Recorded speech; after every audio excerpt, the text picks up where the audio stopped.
नमस्कार दोस्तों, मैं शैलेंद्र चौधरी आपका हार्दिक स्वागत करता हूं। और मित्रों, हम जो पढ़ रहे थे तंत्र का तंत्र, और सभी को मेरा तहे दिल से सभी को नमस्कार, हाथ जोड़ के आज नमस्कार कर रहा हूं सब लोगों को, मेरे प्यारे स्टूडेंट हैं। तो मित्रों, हमने जो पढ़ लिया था वो शायद मस्तिष्क, परंतु मस्तिष्क आपका तब पढ़ेंगे, कुछ मैंने आज तक आपसे बातें की नहीं है, 2 मिनट में बात करना चाहता हूं। हाँ, अच्छे तरीके से सभी को गुड इवनिंग, गुड इवनिंग भाई, सभी को गुड इवनिंग। तो मित्रों देखो, आपको पता है एक कोरोना महामारी है जिसकी वजह से पूरे भारत में लॉकडाउन चल रहा है। तो इस चीज को देखते हुए आपको पता है बहुत सारे टीचर हैं अपनी ऑनलाइन क्लासें लेके आ रहे हैं। थोड़ा 1 मिनट वेट करना।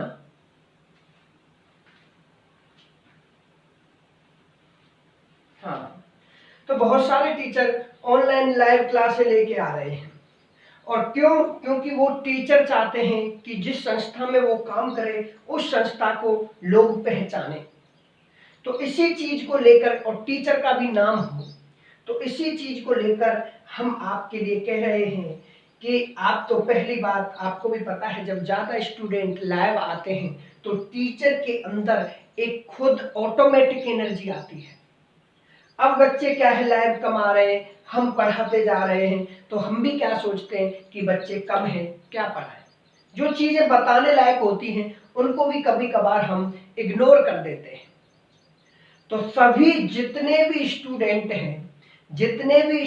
हैं, आज मैं सबको बोल रहा हूं, थोड़ा ध्यान से सुनना, मैं उन सबको बोल रहा हूं कि जितना हो सके इस वीडियो को लाइक और शेयर और अपने मित्रों से बोलें कि कम से कम, मैं आज कह रहा हूं क्योंकि देखो स्टूडेंट, आप सब जानते हो कि मेरा नाम होगा वो आपकी वजह से ही होगा। मैं आपको पढ़ा रहा हूं, मैं लोग आप क्यों जान रहे हैं कि सर अच्छा पढ़ाते हैं या फिर साइंस सही पढ़ाते हैं, ये सर हमेशा। तो मैं इसलिए कह रहा हूं कि आप जितना हो सके अपने मित्र हैं, मित्र के अलावा मित्रों के मित्र भी हैं, उनको बोलो कि थोड़ा क्लास के बारे में, अरे बोला तो क्या, क्योंकि कुछ मानते नहीं हैं, फिर भी कोई नहीं, आप एक बार बोलो कि आप एक बार क्लास तो लेके देखो। हाँ, ये आप बोलते होंगे परंतु बहुत से इग्नोर करते हैं, अरे क्या क्या नहीं है, कोई नहीं। परंतु मैं दावे के साथ फिर कह रहा हूं, बार बार मैं ये चीज रिपीट बिल्कुल नहीं करता कि एक बार जो बंदा साइंस पढ़ लेगा वो जिंदगी में कभी किसी और साइंस टीचर की जरूरत नहीं पड़ेगी। अब जितने ज्यादा लाइव होंगे, आपको पता है, मैं खुद ऑटोमेटिक एनर्जी आएगी, और फिर क्या है कि मेरा पढ़ाने का मन बहुत अच्छे तरीके से करेगा। अब बच्चे कम लाइव आते हैं तो हम क्या सोचते हैं कि अरे लाइव बच्चे कम हैं, तो इससे अच्छा तो क्या है कि जो चीजें होती हैं 1 घंटे की थोड़ा कर देते हैं। तो कोई नहीं, अब आपको एक काम करना है, अगर कम से कम हर स्टूडेंट 5-5 अपने मित्रों को बोलेगा, 5 मित्रों को बोलेगा, और वो कहेगा कि आप इनको और बोलो, तो कोई नहीं, आपको ये चीजें आज थोड़ा ध्यान से समझनी है। जो नेक्स्ट क्लास होगी उसमें अगर ज्यादा लाइव आएंगे देखने वाले, तो मित्रों मैं आपको वो चीजें बताऊंगा कि तुम जिंदगी में कहीं से भी नहीं पढ़ोगे। तुम कभी ये भी नहीं सोचोगे कि साइंस के अंदर ऐसा भी होता है। मैं ये आपको, जितने भी बच्चे लाइव हैं, ये बातें, ये वीडियो आप रिकॉर्ड करके रख लेना कि सर ऐसा नहीं है। आप जितने ज्यादा बच्चों को बोलोगे और जितने ज्यादा लाइव आएंगे, मैं उतना ही अच्छा ज्ञान दूंगा। आया समझ में? तो मित्रों स्टार्ट करते हैं, मेरी बात को थोड़ा ध्यान से सुनना। और अब हम मित्रों स्टार्ट करने का टाइम आ गया है, और थोड़ा मार्कर इधर रह गया, मार्कर लेके आता हूं।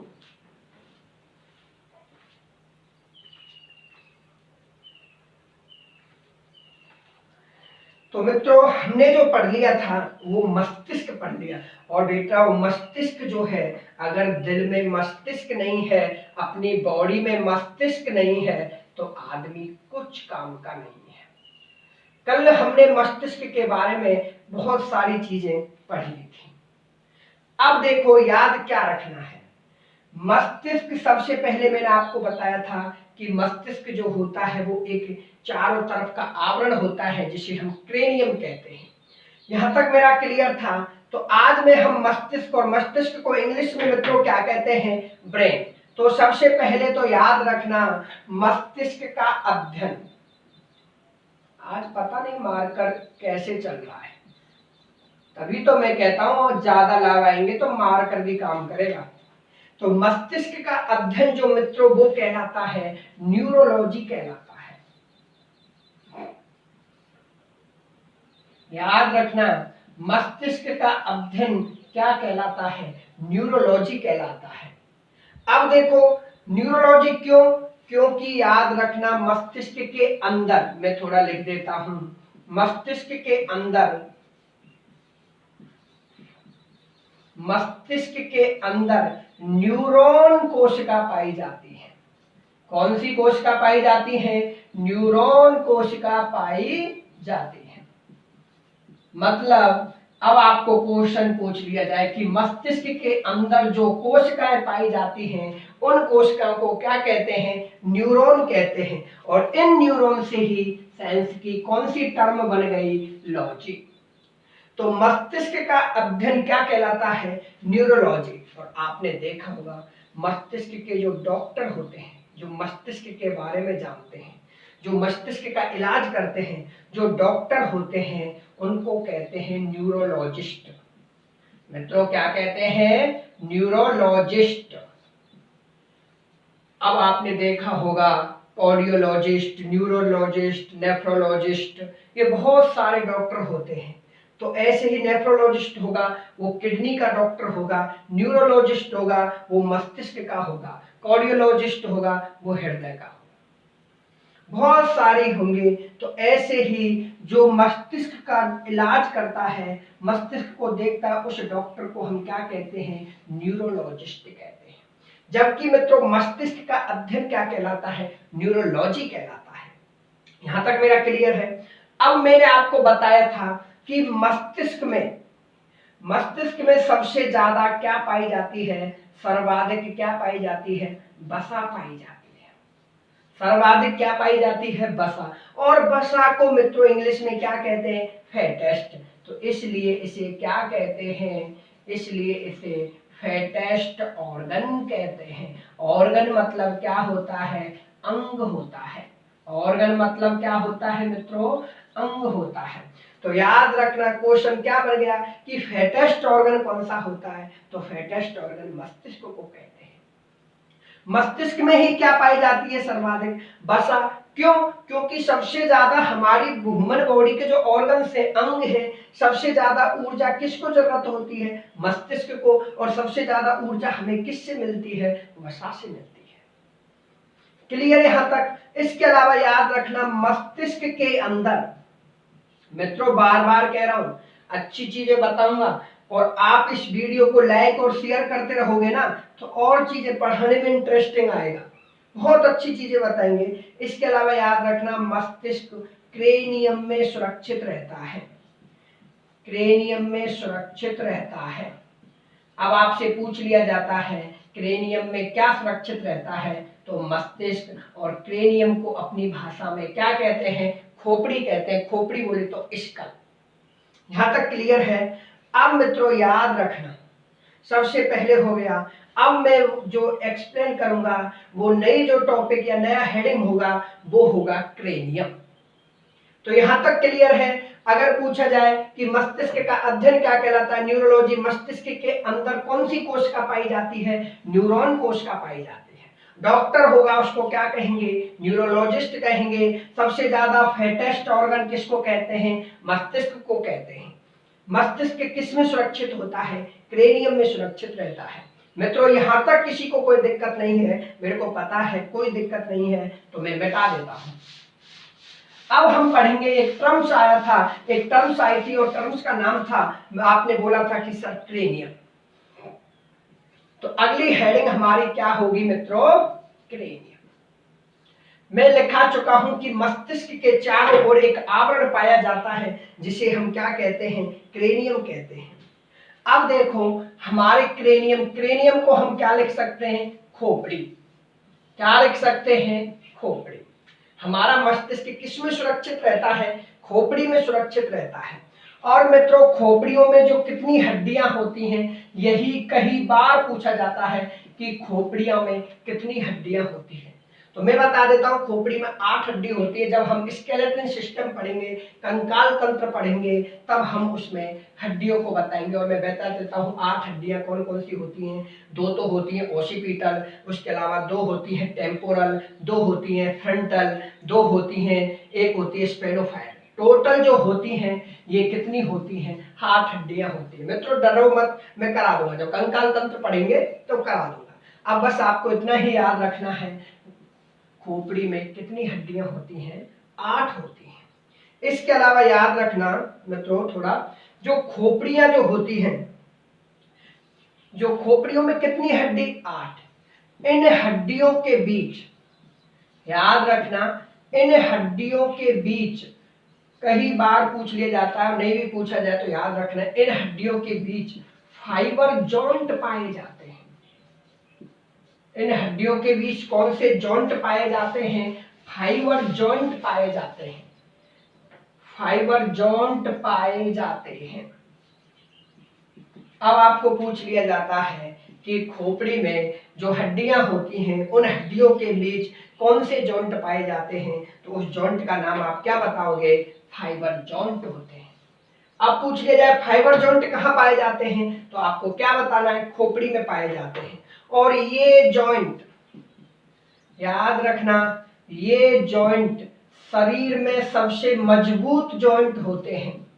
शरीर में सबसे मजबूत जॉइंट होते हैं, सबसे मजबूत जॉइंट होते हैं। अब आपसे पूछ लिया जाए कि शरीर में सबसे मजबूत जॉइंट कौन से हैं, तो आपको क्या बताना है, फाइबर जॉइंट। फाइबर जॉइंट कहाँ पाए जाते हैं, तो आपको क्या बताना है कि फाइबर जॉइंट खोपड़ी में पाए जाते हैं। थोड़ा मार करिए अब, हाँ। अब देखो, इसलिए खोपड़ी क्या होती है, इसलिए हमारा क्रेनियम या खोपड़ी मजबूत होता है। क्या होता है मित्रों, इसलिए हमारी खोपड़ी क्या होती है, मजबूत होती है। अब देखो मित्रों, यहां तक क्लियर है कि हमारी खोपड़ी मजबूत क्यों होती है। तो हमारी खोपड़ियों में हड्डियां जो होती हैं, हड्डियों के बीच जो फाइबर जॉइंट पाए जाते हैं, वो जॉइंट शरीर में सबसे मजबूत होते हैं। इसलिए खोपड़ी कैसी होती है, मजबूत होती है। अब देखो, आपको हम पढ़ाएंगे रक्त के बारे में कि जो हमारी बॉडी होती है, तो हमारी बॉडी में जो रक्त होता है वो कितना लीटर होता है, 5 से 6 लीटर रक्त होता है। यहां तक क्लियर है। तो 5 से 6 लीटर, उनमें से एक से, यानी मैं लिख देता हूं सर्वाधिक रक्त, यानी सर्वाधिक ब्लड, सर्वाधिक रक्त क्रेनियम में ही पाया जाता है। सर्वाधिक रक्त क्रेनियम मतलब खोपड़ी में पाया जाता है।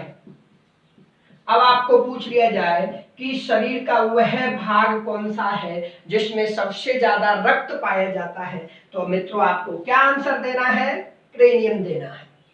अब पूछ लिया जाए कितना पाया जाता है, तो 1.5 लीटर से 2 लीटर तक, यानी ह्यूमन बॉडी में 5 से 6 लीटर होता है, जिसमें से 1.5 से 2 लीटर अकेला कहाँ पाया जाता है, क्रेनियम में पाया जाता है। अब देखो मित्रों, थोड़ा ध्यान से सुनना, मैं यहां बना देता हूं, ये है आपकी खोपड़ी। अच्छी सी खोपड़ी बनेंगे, क्योंकि अगर अच्छी सी खोपड़ी नहीं बनी तो फिर क्या काम का। तो ये हो गया खोपड़ी। अब मित्रों, खोपड़ी के अंदर ऐसे याद रखना, ये अच्छी खोपड़ी है। मैं मेरी खोपड़ी बनाऊंगा, मेरी खोपड़ी अच्छी है, तुम्हारी खोपड़ी काम करना बंद कर देता, मस्तिष्क है वो सही नहीं है, मैं मेरी खोपड़ी बनाऊंगा। तो याद रखना, खोपड़ी के अंदर 3 लेयर होती हैं, 3 झिल्लियां पाई जाती हैं। ये क्वेश्चन पुटअप बहुत बार होता है। तो खोपड़ी के अंदर या क्रेनियम के अंदर 3 झिल्लियां पाई जाती हैं, और ये मैं कर देता हूं ब्लैक से। तो ये तो ऊपर वाला भाग क्या हो गया, क्रेनियम। क्या हो गया मित्रों, क्रेनियम। और ये जो 3 झिल्लियां पाई जाती हैं, तो क्रेनियम के अंदर भी 3 झिल्लियां पाई जाती हैं, जिसको कहते हैं मेम्ब्रेंजेस। जिस। याद रखना उसको क्या कहते हैं, मेम्ब्रेनजिस या मेम्ब्रेनजिस करना, जिसको हम क्या कहते हैं, मेन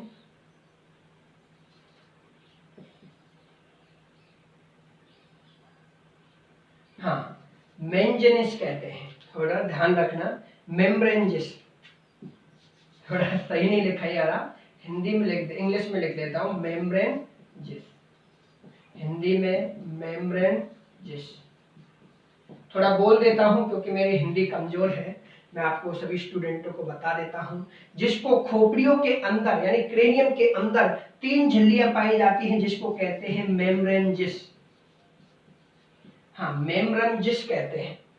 अब क्वेश्चन पूछ लिया जाता है कि क्रेनियम के अंदर थोड़ा ध्यान से सुनना, क्रेनियम के अंदर 3 झिल्ली पाई जाती हैं, 1 झिल्ली, 2 झिल्ली और 3 झिल्ली। उनको संयुक्त रूप से हम क्या कहते हैं, मेम्ब्रेनजिस कहते हैं, और इसका नाम क्या हो जाता है, मेम्ब्रेनजिस झिल्ली। तो क्वेश्चन क्या निकल के आ गया कि मेम्ब्रेनजिस झिल्ली कहां पाई जाती है, क्रेनियम में पाई जाती है। यहां तक क्लियर है। अब मिटा देता हूं। अब देखो मेम्ब्रेनजिस झिल्ली, थोड़ा याद रखना। अब ये मेम्ब्रेनजिस झिल्ली है। अब मान के चलो मेम्ब्रेनजिस झिल्ली है, मैंने बता दिया इस मेम्ब्रेनजिस झिल्ली पर, थोड़ा हिंदी में नहीं है सही, मेम्ब्रेनजिस झिल्ली में बाहर से कोई बैक्टीरिया आ जाए, थोड़ा साफ करता हूं। याद रखना मेम्ब्रेनजिस झिल्ली में बाहर से कोई हानिकारक बैक्टीरिया आ जाए, हार्मफुल बैक्टीरिया, हानिकारक जीवाणु या विषाणु, हानिकारक जीवाणु या विषाणु आ जाए। यानी कहने का मतलब यह है कि ये झिल्ली है, इस झिल्ली के अंदर कोई हानिकारक विषाणु आ जाए या जीवाणु आ जाए, तो याद रखना तो एक रोग हो जाता है,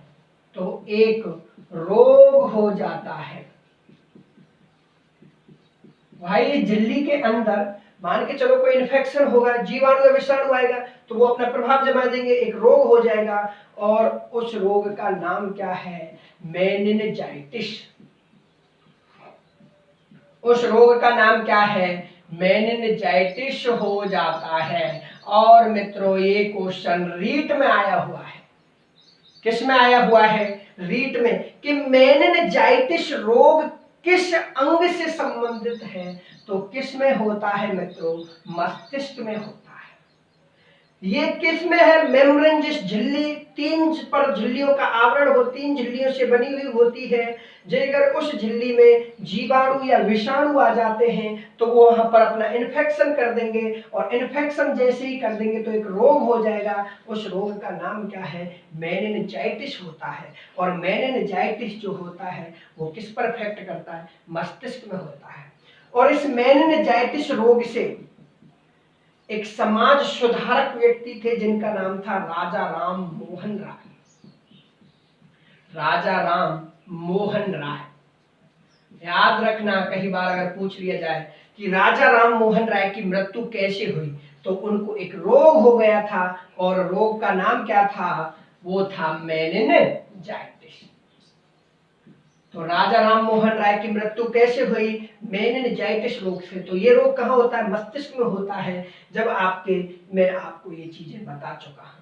राजा राम मोहन राय क्या थे, एक समाज सुधारक थे, और शायद समाज सुधारक के अलावा इन्होंने सती प्रथा का विरोध भी किया था। किसका विरोध किया था, सती प्रथा का विरोध किया था। यहां तक मित्रों क्लियर है। अब देखो मेनिनजाइटिस रोग मस्तिष्क में होता है, यहां तक क्लियर हो गया। अब देखो राजा राम मोहन राय की मृत्यु कैसे हुई थी, तो एक रोग हो गया, उस रोग का नाम क्या था, मेनिनजाइटिस था। यहां तक क्लियर है। अब एक टर्म्स आई थी कि 3 झिल्लियां होती हैं, तो मित्रों वो 3 झिल्लियां होती हैं जिसको हम मेम्ब्रेनजिस या कहते हैं, वो 3 झिल्लियां कौन सी हैं, ये 3 झिल्लियां हो गई। ये लिख देता हूं आउटर, ये बोल देता हूं मिडल, और ये हो गई इनर। भाई इन 3 झिल्लियों से ही तो मिलकर मेम्ब्रेनजियस झिल्ली बनी। तो याद रखना मित्रों, जो आउटर है इसको बोलते हैं डूरामीटर। इसको क्या बोलते हैं? डूरामीटर बोलते हैं। इसको मित्रों क्या बोलते हैं? डूरामीटर। थोड़ा मार्क कर और प्रॉब्लम कर रहा है।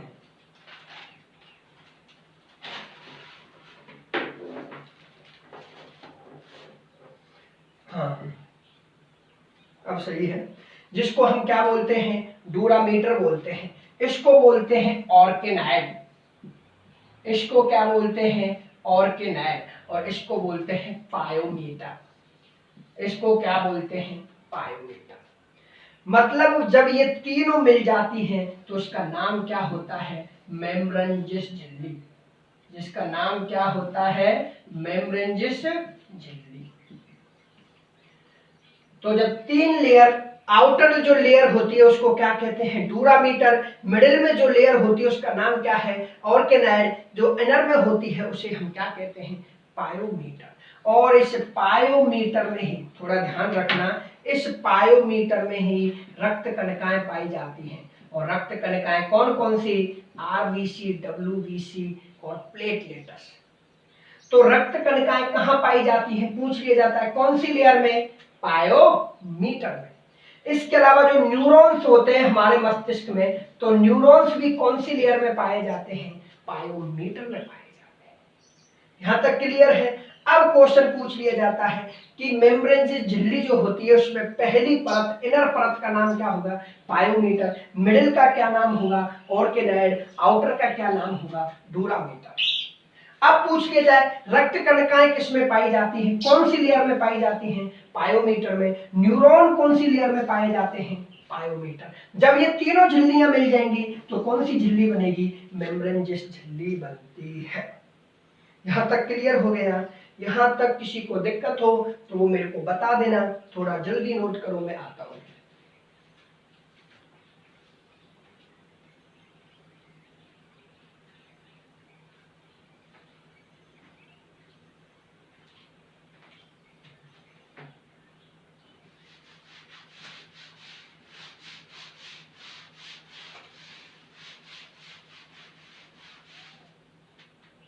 अब हमने पढ़ लिया था, वो पढ़ लिया था क्रेनियम। अब क्रेनियम से देखो कहीं क्वेश्चन बन जाए कि क्रेनियम में कितनी हड्डियां होती हैं, तो आपको बताना है क्रेनियम में 8 हड्डियां होती हैं। 8 हड्डियों के मध्य जॉइंट जो होते हैं उन जॉइंटों का नाम क्या है? Fibre joint. क्या नाम है? सबसे हमारी बॉडी में सबसे मजबूत जॉइंट कौन से हैं? फाइबर जॉइंट होते हैं। अब जब ये मजबूत है तो हमारी खोपड़ी इसलिए क्या होती है? मजबूत होती है। अब पूछ लिया जाए कि हमारी बॉडी के अंदर सबसे ज्यादा ब्लड कहां पाया जाता है? खोपड़ी में। कितना? 1.5 लीटर से 2 लीटर के मध्य पाया जाता है। इसलिए आपने देखा होगा जब कोई लड़ाई होती है तो उसमें सिर फूट जाता है, खोपड़ी फूट जाती है, तो सबसे ज्यादा ब्लड खोपड़ी में से ही निकलता है। क्यों निकलता है? क्योंकि वहां पर सबसे ज्यादा रक्त होता है, ब्लड होता है।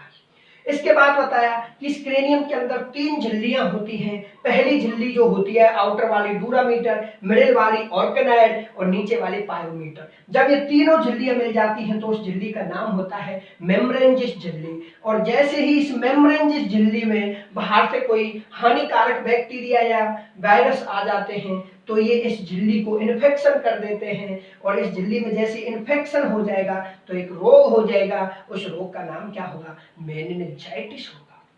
उस रोग का नाम क्या होगा? मेनिनजाइटिस होगा। और मेनिनजाइटिस जो होता है वो मस्तिष्क में होता है। कहां पर होता है? मस्तिष्क में होता है। और मेनिनजाइटिस से किसकी मृत्यु हुई थी? राजा राम मोहन राय की हुई थी। यहां तक क्लियर है? अब एक क्वेश्चन पूछ लिया जाए कि रक्त कणिकाएं और रक्त कणिकाएं के अलावा जो न्यूरॉन होते हैं वो कौन सी झिल्ली में पाए जाते हैं? तो पायोमीटर में पाए जाते हैं। पायोमीटर कहां पाई जाती है? सबसे इनर होती है, अंदर होती है। यहां तक क्लियर?